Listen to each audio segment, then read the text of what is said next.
Muy buenas a todos y bienvenidos a un nuevo vídeo de vicios del mes, los juegos que me he pasado a lo largo de este último mes de abril, un mes pues que se ha dado bastante bien. A priori no tenía muchas esperanzas en él porque teníamos programados dos juegos bastante largos, pero que al final pues he conseguido meter entre medias unos cuantos juegos cortos para desintoxicar un poco, y la verdad es que ha quedado un mes bastante redondo. Así que nada chicos, metemos la intro y comenzamos.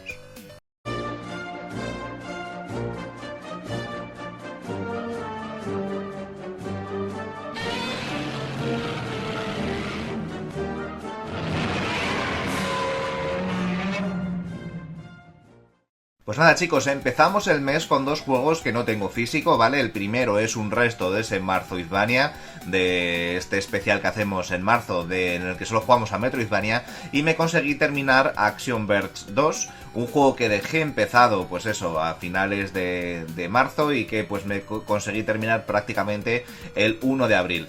Un juego que se enmarca dentro del género Metroidvania, como ya habéis podido deducir, del mismo creador de Action Verge, de su primera entrega, que ya hice un análisis del mismo en este especial de vicios del mes de Metroidvania, y que la verdad que cogí con bastante cautela porque prácticamente todas las opiniones que había visto al respecto eran algo negativas. Decían que eran bastante inferior a lo que era su primera parte, que se había arriesgado bastante este desarrollador que pues desarrolla sus juegos prácticamente solo, por no decir únicamente solo, y la verdad es que la sorpresa ha sido mayúscula porque para mí este Action Verge 2 supera con creces todos los aspectos que se plasmaron en esa primera entrega. Esa primera entrega la veo más como una especie de prototipo, como un juego basado pues eso, en el género Metroidvania, pero con mecánicas muy retro, muy basadas en lo que es la generación de los 8 bits, y en este Action Verge 2 esas mecánicas que implementó en ese primer título pues las explora muchísimo más allá. Añade una historia y una narrativa muchísimo más extensas, unos escenarios muchísimo más detallados, con un diseño de niveles bastante más interesante, que pasa pues de lo que son las pantallas estáticas que parecía que tenía en lo que era el primero a un mundo mundo abierto, pero sí que a un mundo bastante más complejo y con un diseño de niveles bastante mejor en esta segunda entrega. Una ambientación muy chula. Lo único que falla un poquito para mi entender es que no sigue, no es una secuela directa. Lo que sí que habría dado la narrativa y sobre todo ese final de la primera entrega habría dado para una secuela directa, pero ha considerado hacer una historia completamente paralela, que sí que bebe y que sí que mantiene muchas cosas con la primera entrega, sobre todo en ambientación, estar situada en el mismo mundo, el mismo lore, etcétera, etcétera, pero donde no vemos al protagonista de la primera entrega, ¿no?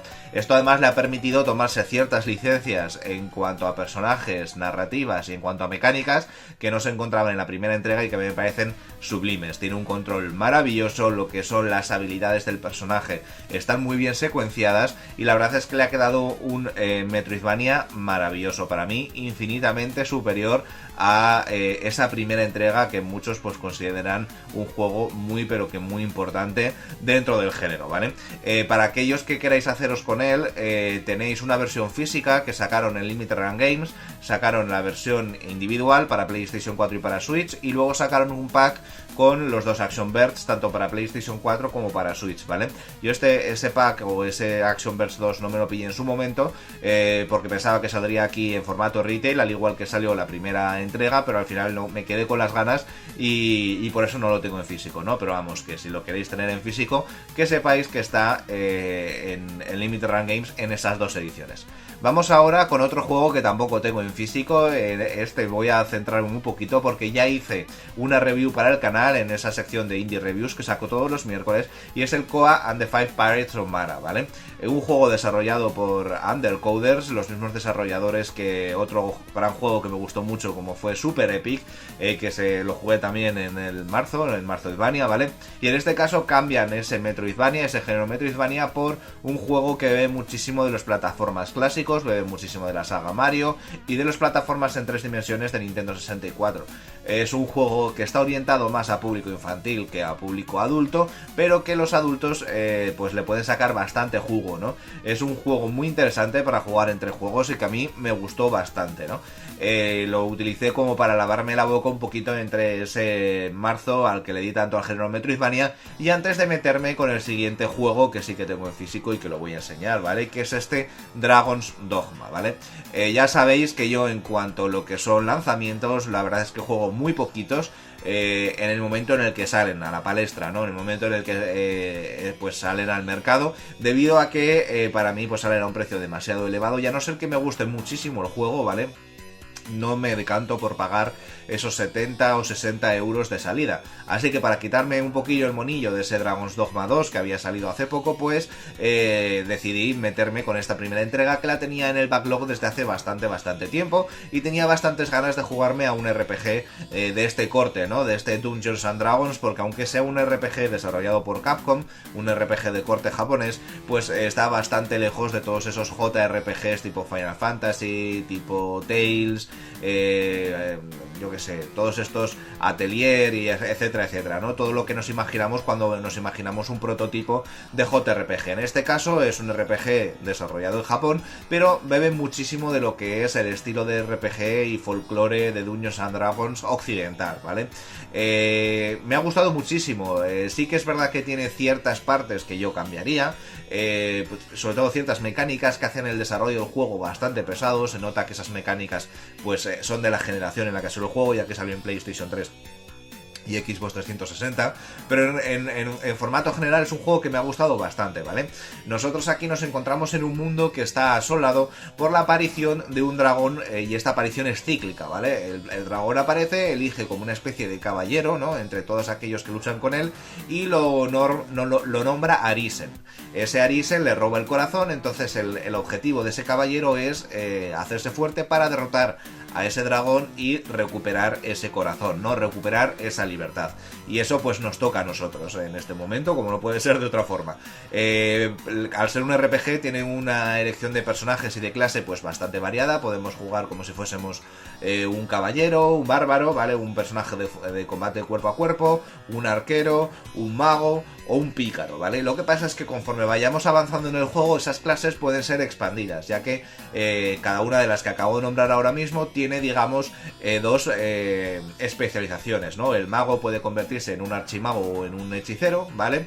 El caballero puede convertirse, ahora no me acuerdo cuál era, en un bárbaro o en un guerrero, y cada una de ellas pues son una versión superior a la anterior, y irás pasando a una a otra conforme vayas evolucionando tu personaje. Y además existen lo que son las artes místicas, es decir, tú a tu mago, si no lo quieres convertir en archimago, lo puedes convertir en mago guerrero, que tienes una mezcla de las dos, ¿no?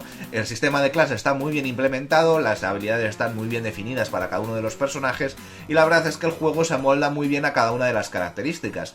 Yo, como siempre hago en este tipo de RPGs, empecé como un mago y terminé como mago puro, ¿vale? Terminé como archimago, que es lo que más me gusta a mí en este tipo de juegos, pero yo creo que el juego estaba más diseñado para que fueses un guerrero o un personaje con las habilidades de combate cuerpo a cuerpo. ¿Por qué? Porque tiene una mecánica que es que tú normalmente te enfrentas a monstruos bastante grandes, entonces los puedes escalar al estilo Shadow of the Colossus y puedes atacar puntos débiles. Esto, si eres un mago, pues la verdad es que queda bastante disminuido, ya que tú vas a estar más o menos en combate a distancia, vas a estar atacando con magia bastante poderosa, pero que toma tiempo bastante castear, e igual el combate se hace algo más aburrido, algo más complejo y algo más difícil, ¿vale? Yo creo que para aquellos que no sois muy duchos en el género, lo más lógico es que os pongáis a jugarlo con una raza de combate cuerpo a cuerpo. Conforme nosotros vayamos avanzando en la historia, nos irán desbloqueando nuevas zonas de mapeado, e iremos avanzando en esa especie de mundo abierto. Es un mundo abierto, pero es un mundo abierto acotado, ¿vale? Nosotros desde el principio sí que podemos ir prácticamente a cualquier parte, con ciertas limitaciones de la historia, pero sí que es verdad que ese mundo abierto se me ha antojado algo vacío, sobre todo por una falta de misiones secundarias bastante importante. Las misiones secundarias que tienen algo de trasfondo pues son limitadas, lo cual cual es positivo, pero el mundo está lleno de lo que llaman misiones de tablero, que es en cada ciudad hay un tablón y te ponen misiones genéricas aleatorias como matar 10 goblins, matar 10 jabalíes, recolectar no sé qué planta, etcétera, etcétera, lo cual pues sí que se antojan algo aburridas, ¿no? Eso sí, las misiones secundarias de historia son misiones bastante chulas, bastante elaboradas y que al final pues incluso se antojan un poquito reducidas en cuanto a tamaño, ¿no? Las misiones de historia son bastante interesantes y una de las cosas que sí que me ha lastrado lo que es la jugabilidad es sobre todo el tema del movimiento. El personaje se mueve muy lento por esos mundos tan grandes, ¿vale? No existe ninguna montura para agilizar este punto y lo que es el viaje rápido no es gratis, ¿vale?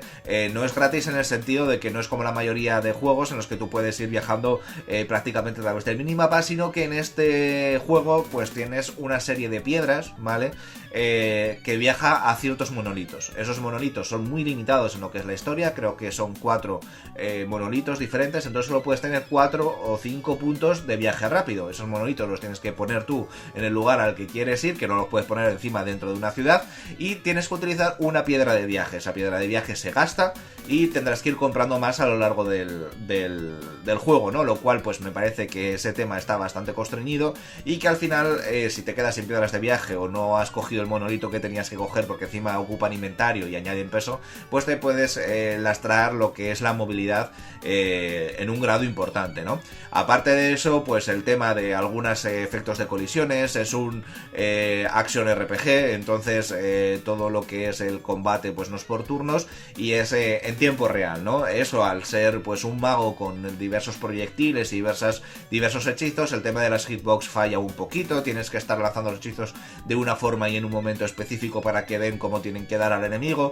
El tema de lo que son las resistencias en cuanto a magias pues está bastante limitado, ya que si te encuentras un enemigo con resistencia a magia prácticamente tu personaje es inservible, y esto se complementa con lo que llaman aquí, ahora no me acuerdo cómo los llaman, pero vamos, tienes una serie de acompañantes que tú puedes elegir, ¿vale? Hasta 3 acompañantes, si no recuerdo mal, uno que es de historia y no puedes cambiar, y los otros 2 que los puedes elegir de forma libre entre todas las clases del juego con diferentes stats y demás. Entonces es muy interesante formar un equipo complementario con tus habilidades para que te solucionen esas especie de acciones en las que tú no puedes hacer mucho, ¿no? Eso le da una versatilidad al juego bastante interesante y a mí me parece una característica a reivindicar, que yo creo que se ha mantenido en ese Dragon's Dogma 2, ¿no? Así que a todos aquellos que no hayáis podido disfrutar de esta segunda entrega de ese Dragon's Dogma 2, pues os invito, si no lo habéis hecho ya, a que probéis este juego, que me parece un juego muy pero que muy interesante. Este es uno de los juegos largos que queríamos jugar a lo largo del mes, y el segundo juego es este Resident Evil 4, ¿vale? Remake, que quería jugarlo ya desde hace bastante tiempo. Lo adquirí en el mes de diciembre del año pasado y desde entonces he estado intentando hacerle un hueco en estos meses venideros, y al final pues en este abril ha caído, ¿vale? Le tenía bastantes ganas porque todo el mundo lo ha pintado muy bien, ha sido nominado a los GOTYs, lo cual ha causado cierta controversia porque ha entrado ahí la dinámica de si un remake debía de estar igual de valorado en los GOTYs como un juego original, ¿no? Y la verdad es que me ha picado el gusanillo y quería retomarlo porque este juego me lo pasé de salida en PlayStation 2 y la verdad que pese a toda esa aclamación popular que tuvo el título, a mí la verdad es que no me voló la cabeza, me pareció un paso atrás, ya que a mí me gustaban mucho los Resident Evil clásicos. Este juego pues no le quitaba cierto terror a lo que es la trama, a lo que es la ambientación y a lo que es el gameplay, ¿vale? Y ya era el primer paso a lo que conocimos después como Resident Evil 5, ¿vale? Y después ya como ese nefasto Resident Evil 6, ¿no? Aún así me pareció un juego interesante, un juego más de acción que de terror. Lo que fue la liberación de la cámara fija tiene sus pros y tiene sus contras, y la verdad es que me pareció terrible, un paso atrás terrible, que el propio León no pudiese disparar mientras estaba moviéndose, ¿no? Lo cual hacía el gameplay, o a mí se me antojaba un gameplay pues bastante incómodo de jugar, sobre todo pues ante lo que te planteaba el juego, que el juego estaba planteado como un juego de acción, ¿no? Entonces se me quedó pues una especie de sensación pues sin más, ¿no? Pues que en Resident Evil 4 agradecía ciertas cosas, pero la verdad es que echaba de menos otras muchas cosas, sobre todo pues viendo un poquito los clásicos, ¿no? Y tenía bastantes ganas de volver a retomar el título con este remake, Y la verdad es que ha sido una experiencia bastante interesante, ¿no? Es un juego infinitamente superior, como no puede ser de otra forma, a ese primer Resident Evil 4 que salió para PlayStation 2 o GameCube, ¿vale? Y la verdad es que ha sido una experiencia de juego bastante agradable. Muchas de las cosas que a mí me parecían muy molestas de ese primer juego, pues aquí se han arreglado. Se le ha dado muchísimas más vida a lo que es el diseño de niveles, que me parece un diseño bastante interesante. Sobre todo aquí tienes muchísimo backtracking, se han añadido misiones del buhonero, ¿vale? Del personaje este que te vende cosas, te va dando misiones secundarias que si tú las cumples te da una moneda, digamos, extra, ¿no? No son las pesetas, que está ambientado este juego en España, pues a ver, no lo conocía, y la moneda de intercambio son pesetas, pues te da otro tipo de moneda diferente con el que puedes acceder a otros tipos de objetos. Esto lo que te permite es hacer un backtracking, que está bastante bien, porque te permite disfrutar una de las mejores bazas de este remake, que es la ambientación. La ambientación me ha parecido sublime. Y además también pues te permite seguir recolectando esos tesoros a los que nos podías acceder anteriormente para conseguir más monedas y conseguir un equipo pues más interesante, ¿no? La historia pues sigue siendo la misma de antes. Ashley, que es la hija del presidente a la que Leon tiene que ir a rescatar a un pueblo de España, pues sigue siendo un dolor de muelas cuando tienes que protegerla, ¿vale? Porque la verdad es que ha mejorado algo la IA de este NPC, pero realmente sigue teniendo fallos, se sigue poniendo en medio. Muchas veces yo he tirado granadas y Ashley ha ido cual comando americano y se ha tirado encima para tapar la granada con el estómago. Muchas de estas cosas, ¿no? Y por lo tanto, pues esa experiencia de juego, que sí que sabíamos que estaba ahí Ashley, pues sí que ha sido mejorada, pero aún así pues tiene ciertos fallitos que vendría bien pues arreglar, ¿no? El resto del juego pues es un juego bastante chulo. Ya os digo que la ambientación me ha parecido increíble, las mecánicas jugables se han mejorado con los elementos adicionales que ya he comentado, las misiones secundarias, el backtracking y demás. Los bosses, muchos de ellos han cambiado, a mí me parece que a mejor, tanto en diseño como en mecánicas de planteamiento. Y sí que es verdad que al final el juego se sigue antojando, por lo menos para mí, algo largo, ¿vale? Sobre todo cuando ya estás en la zona del castillo y sobre todo en la fase final, pues sí que se antoja pues algo largo, ¿no? Sobre todo algo pesado, porque al final lo que son los escenarios, las oleadas de enemigos, pues al final no van cambiando mucho, ¿no? Sigue la zona que yo tenía mucho más miedo de ver cómo la habían tocado, es la de los zombies regenerativos, ¿no? Que ese es cuando estás en el laboratorio, que me pareció la mejor zona de ese Resident Evil 4 y me parece un enemigo que da mucha tensión cuando aparece, y en este juego la verdad es que han mantenido muy bien lo que es la esencia. En cuanto a la dificultad, que es uno de los espinitas que tengo ya con estos juegos de Resident Evil Remake, se queda bastante corta, ¿vale? Yo lo he jugado de primeras en modo hardcore, que es el modo más difícil que te propone el juego, y la verdad es que la dificultad se ha quedado un poquito cortita. Sí que tienes algún problema en momentos puntuales en los que la avalancha de infectados, que no son zombies, son infectados, pues es bastante grande, ¿no? Y pues te matarán un par de veces hasta que consigas lo que es el script perfecto para pasarte esa zona. Pero lo normal es que no tengas mayor problema. Los bosses, conociéndolos ya de ese primer Resident Evil 4, la verdad es que no suponen absolutamente ningún problema, son bastante sencillos. El arsenal de armas está bastante más ampliado que lo que era en el juego original y te permite de una forma mucho más rápida despachar a la mayor parte de los enemigos. Creo que hay más dinero disponible, las mejoras las consigues antes, y yo creo que eso hace que el juego pues se juegue de una forma bastante fácil, ¿no? Salvo que, como ya he dicho, 2 o 3 situaciones específicas. Aún así, la experiencia ha sido positiva, me ha gustado bastante, no lo encumbraría como el mejor remake de la historia, como muchos dicen, ¿no? Que a muchos pues se les ha volado la cabeza. También es verdad que a mí lo que era la obra original tampoco es que me pareciese una locura, pero sí que es un juego que he disfrutado bastante, siendo el juego que es este Resident Evil 4, y la verdad es que recomendaría que a cualquier amante de Resident Evil le diese un tiento. Lo dejamos por aquí, y después de estos dos juegos, que los jugué prácticamente seguidos, creo que en el Dragon's Dogma le metí algo menos de 40 horas, y a este Resident Evil 4 le metí unas 20 y algo horas, ¿vale?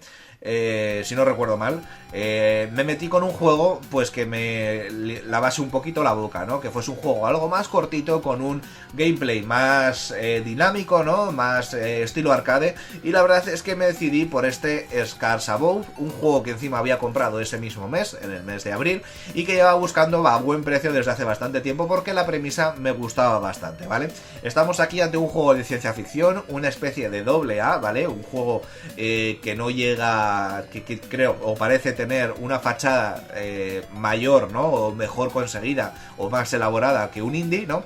Y que se queda en ese limbo de AA y de indie, ¿no? Y la verdad es que el juego no me ha decepcionado. La historia está bastante chula si te gustan los juegos de ciencia ficción, y el gameplay es bastante directo y con un toque bastante arcade. Aquí encarnamos pues a un miembro de Scars, ¿vale? Que es una especie de equipo que se forma y se entrena para hacer frente o para tener cierto contacto o comunicación con un objeto no identificado que ha aparecido en el espacio cerca de la Tierra, una especie de octaedro, me parece que es, o decaedro o algo por el estilo, ¿vale? Una nave espacial con una figura geométrica. Total, que cuando el equipo está por allí, ¿no? Cerca de ese objeto no identificado y van a hacer contacto con él, el equipo entero es transportado a una especie de planeta extraterrestre donde nos levantamos sin saber qué ha pasado y donde tenemos que ir encontrando al resto de nuestro equipo y lo que le ha pasado y etcétera, etcétera, ¿no? Ese estilo de ciencia ficción. En cuanto al gameplay, pues es un gameplay porque a mí me parece bastante interesante, bebe un poquito de los Souls-like en el sentido de que los enemigos se van respawneando conforme nosotros vamos llegando a checkpoints. Estos checkpoints están, en vez de hogueras, son pilares, entonces cada vez que tocamos un pilar nos recuperamos la salud y todos los enemigos vuelven a respawnear, lo cual es bastante interesante, ya que este juego es un juego que está basado en experiencia y en materiales, ¿vale? Nosotros iremos recogiendo tanto lo que son materia prima para craftear diferentes tipos de objetos, normalmente suelen ser herramientas de un solo uso, y munición, ¿no? Entonces si nos vemos cortos de alguno de estos dos elementos, pues siempre podremos volver atrás y farmear un poquito de cualquiera de los elementos básicos que nos falten, ¿no? El juego se enmarca dentro del Third Person Shooter, ¿vale? Un Third Person Shooter bastante interesante, en el que tendremos que ir combinando diferentes elementos de arma, ¿vale? Está el arma de fuego, el arma corrosiva, el arma de hielo y el arma eléctrica para ir derrotando a los diferentes enemigos que nos vayamos encontrando con las debilidades elementales que tiene. Y además ya no solo es los elementos básicos, sino que los elementos del escenario, como pueden ser agua, si está lloviendo, etcétera, etcétera, tienen cierta conexión con las armas que nosotros utilizamos, de tal forma que si nosotros tenemos a un enemigo que está lloviendo o está en el agua, por ejemplo, y disparamos con un arma eléctrica, el poder del arma eléctrica pues se va a ver duplicado, ¿no? Además, esto también funciona con la combinación de nuestras armas. Si nosotros damos con el arma de fuego a un enemigo que esté mojado, el daño que le vamos a hacer es bastante menor.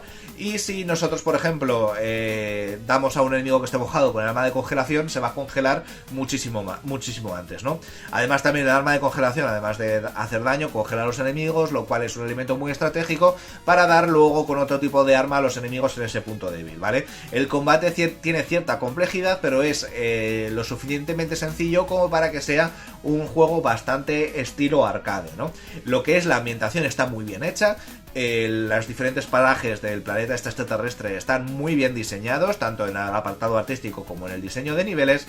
Es un juego bastante lineal, el backtracking que vamos a tener que hacer es bastante limitado y es un juego que es bastante chulo, ¿no? Además la historia, si te gusta todo lo que es la ciencia ficción, yo creo que te va a molar, y es un juego que desde aquí pues recomiendo pues a todas las personas que les gusten este estilo de juegos, ¿no? A mí me pareció una sorpresa bastante agradable y me lo pasé muy bien con él mismo. Después de terminarlo, seguí con esta racha de juegos cortitos y me metí con un juego que también me compré en el mes de abril y que era muy pero que muy cortito, me costó 1 hora y pico terminarlo, y estoy hablando de este Home, ¿vale? Un juego que sacó en físico exclusivo Limited Run Games, un juego de su primera tirada, estamos hablando de la release número 77, o sea, hace ya bastante tiempo, creo que van ya por el número 600, ¿vale? Para que os hagáis una idea, y es un juego indie muy chulo en el que está ambientado pues en un universo en 2 dimensiones, ¿vale? Con un pixel art bastante básico y donde encarnamos pues a un tipo, a un hombre que se levanta en una casa que no conoce, ¿vale? No sabe de quién es la casa y tiene que ir descubriendo lo que le ha pasado ya que tiene amnesia, ¿vale? Nos encontramos a una especie de juego de terror, detectivesco, de investigación de crímenes, de serie, de asesinos en serie, ¿vale?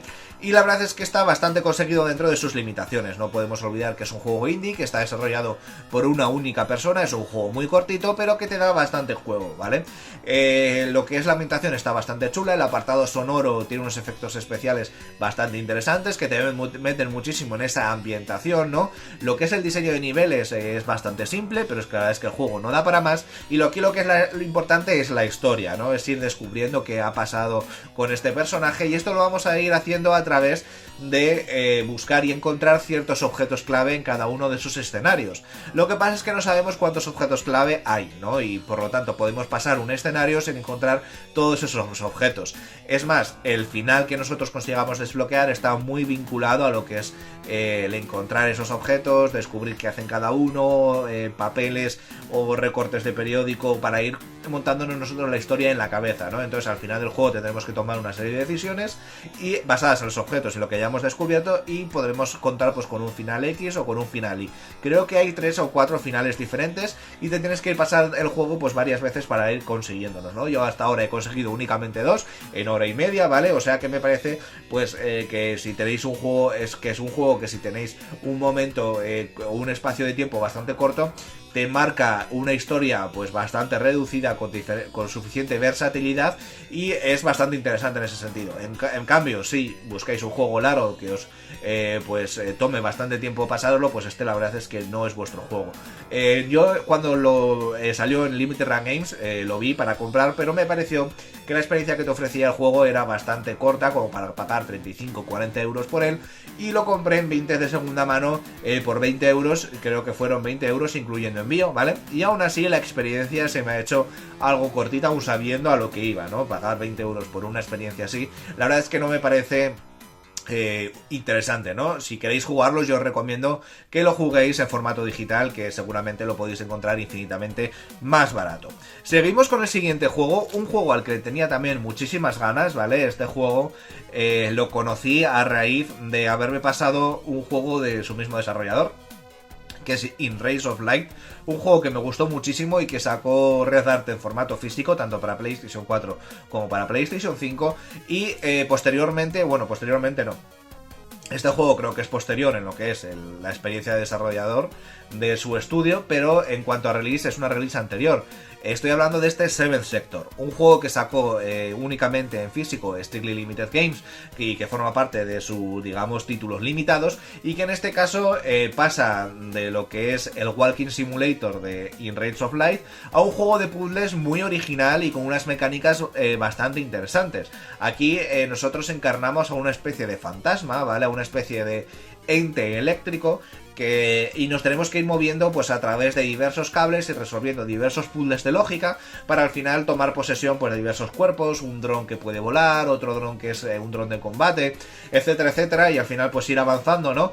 Mediante pues puzzles lógicos, en algunos casos simples y en otros casos un poco más complejos, pero no complejos en el sentido de dificultad lógica, sino en el sentido de ver qué quiere el juego que hagas con cada uno de los elementos que te ha proporcionado, ya que muchas veces esos elementos que te proporciona el juego no están muy claros, ¿no? Entonces la dificultad máxima del juego no está en la dificultad de los propios puzzles, sino en saber qué tienes que hacer con cada una de las piezas y discernir esas piezas del resto del escenario. La ambientación me ha parecido sublime, es una especie de ambientación en un futuro distópico, muy soviética, ¿vale? Donde pues una especie de gobierno totalitario pues intenta controlar a la población se subleva y hay una especie de guerra entre lo que son el gobierno con sus robots y lo que es pues el resto de la ciudadanía, ¿no? Un juego muy interesante, muy chulo, con un apartado artístico muy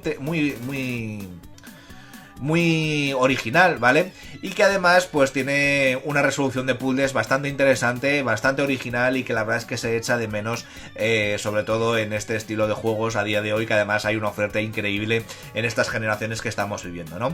Como punto en contra, como punto negativo, tendría que poner un poquito igual los controles, ya que estás controlando entes que no son no son normales, ¿no? No sabemos cómo controlar una chispa, ¿no? Entonces, como te vas moviendo a través de cables, algunas veces esos controles son muy poco responsive y sobre todo en algunos puzzles, por ejemplo, comentándolo con Zenos, que se lo jugó ya hace tiempo, pues dijo que le costó bastante un puzzle que hay como una especie de coche de carreras, ¿no? De coche teledirigido que tienes que manejar. Los controles en ese coche son horribles, pero porque no están adaptados a lo que nosotros creemos como un coche, sino que están adaptados pues a los típicos mandos de coche teledirigido en el que el joystick izquierdo únicamente puede ir de atrás en adelante y el joystick derecho izquierda a derecha, ¿no?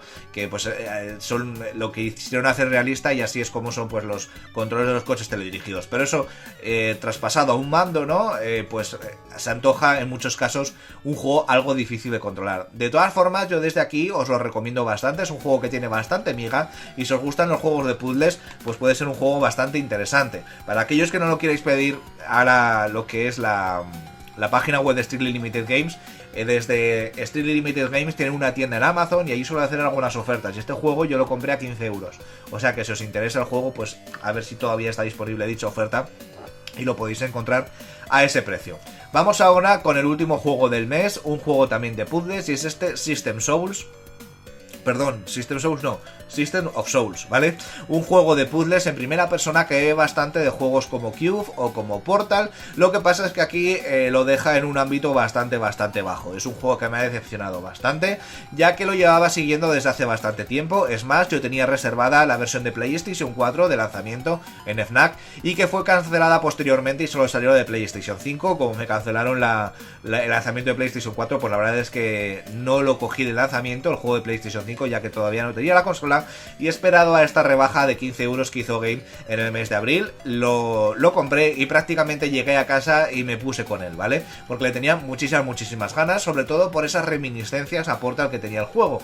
Y esto la verdad es que más que un aspecto positivo del mismo, lo considero como un lastre, ya que el juego en cuanto a calidad está muy por debajo de la saga de Valve, ¿vale? Aquí nos encontramos pues ante una historia bastante limitada, ¿no? Que somos una especie de robot que nos despertamos, ¿no? Y al que le han implantado la consciencia o los pensamientos de una persona humana, ¿no? Y a lo largo del juego nosotros tendremos que ir sobrepasando diversas pruebas que nos pondrá una IA, que es la que nos ha despertado. Y nos irán dando como ciertos retazos de quién fuimos, como pensamientos de nuestra vida humana, ¿no? La verdad es que son pensamientos pues bastante poco interesantes, la historia no te lleva a ningún lado y es bastante contada a cuentagotas, lo cual es normal porque es un juego de puzzles y lo que tendría que estar centrado este juego es en las mecánicas jugables y en el desarrollo de puzzles. ¿Qué pasa? Pues que aquí también hace un poquito de aguas, ¿vale? Los puzzles en este juego están basados básicamente en pulsar botones, ¿no? En impulsar pulsadores.